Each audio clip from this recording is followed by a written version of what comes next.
Tanghali na mga boss.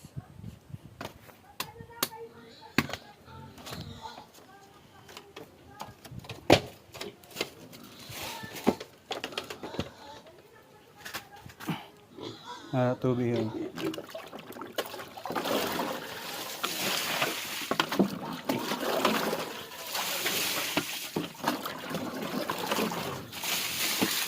Tapos pag napaliguan natin yan, lalagyan mo siya ng kunting pagkain.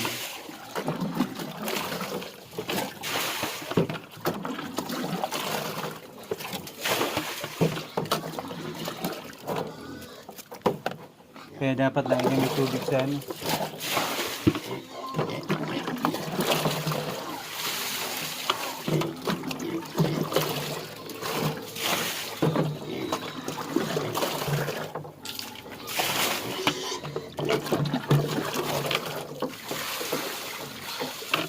Mainit kasi sa katawan yung feeds. Kasi kumakain din pa ako nun.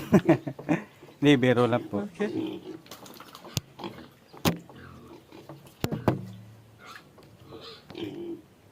Ayan. Yung isa mamaya, hindi pa ubos na yung tubig. Natin. Ito, papaliguan natin. Tapos yan, tapos na. Bibigyan ko na lang ng pagkain konti. Nilapit ko yung para di ako mahirapan. Medyo madumi.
Tuwan-tuwa sila, talo ng talo pag napaliguan.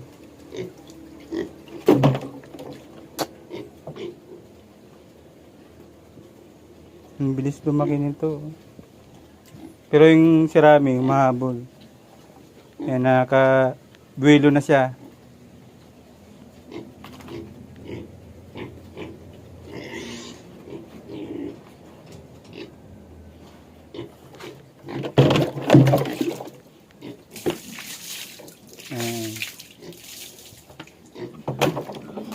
Yung pressurized water sana maganda yun. Shhh, malinis yan, puting-puti yan.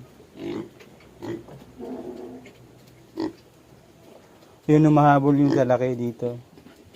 Ito nga lang mas mahaba to.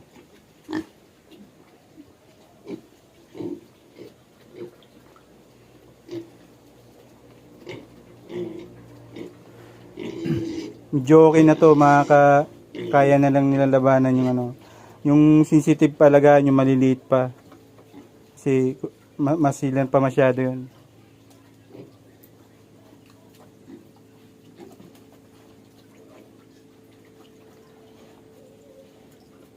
Mamaya bibigyan natin ng pagkain niya kunti lang. Kasi nakatayo na rin naman sila. Ay, mga ano yan ng ano, yung pigs. Pag kumakapit sa bibig nila, pag umiinom ng tubig, nalalaglag yan, tubig.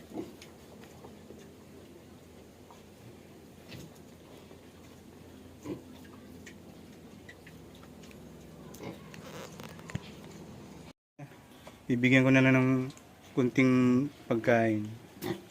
Kunti lang kasi mamayang hapon, sa hapon ng marami para sa gabi tutulog lang sila. Yan. Malinis na.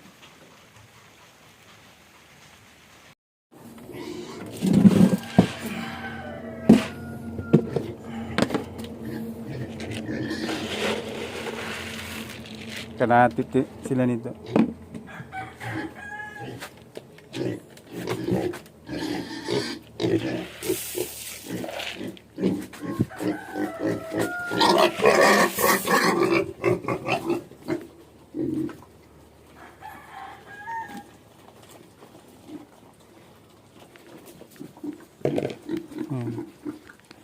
Malinis na.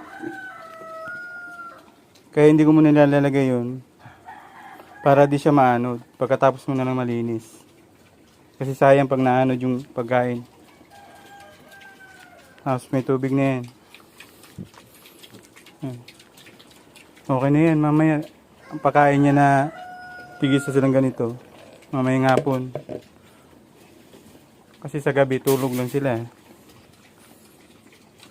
Ayan. Malinis na. Hindi pala ito malambot lang pala yung tae. Kasi walang dumi yung puwit niya. Kasi pag yung basa yung tae, madumi yan. Kasi umiikot yung buntot niya. Binubugaw niya yung langaw. Kaya pag basa, kumakalat yun dun. Eh hindi naman. Basa lang siguro kasi nabitin ng pagkain kahapon yun.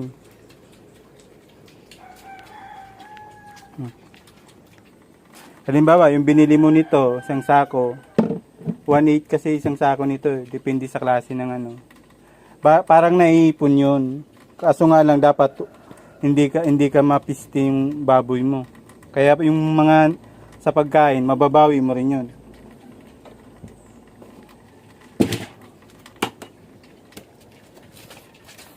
Tapos, yung iba, habang hindi nauubos yung pagkain, binibinta ni nanay doon sa tindahan para tumubo pa siya. Kasi hindi lang naman kami may baboy dito. Sasara mo yan para walang manok na makapasok, tsaka yung pabo. Para yung pagkain talagang mapunta sa kanila.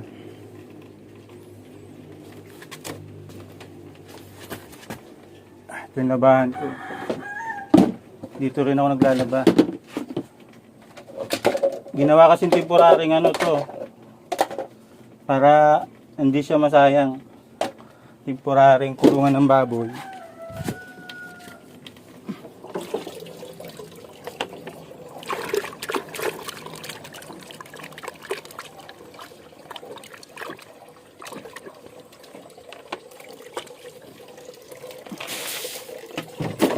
Ayos na. Yun. Mabalik na tayo dun.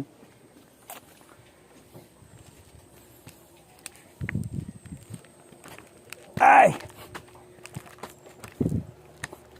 Ito hanggang nito yung puputulin pa to. Hanggang dito yung tabo nito. Medyo malaki pa. Magagasto.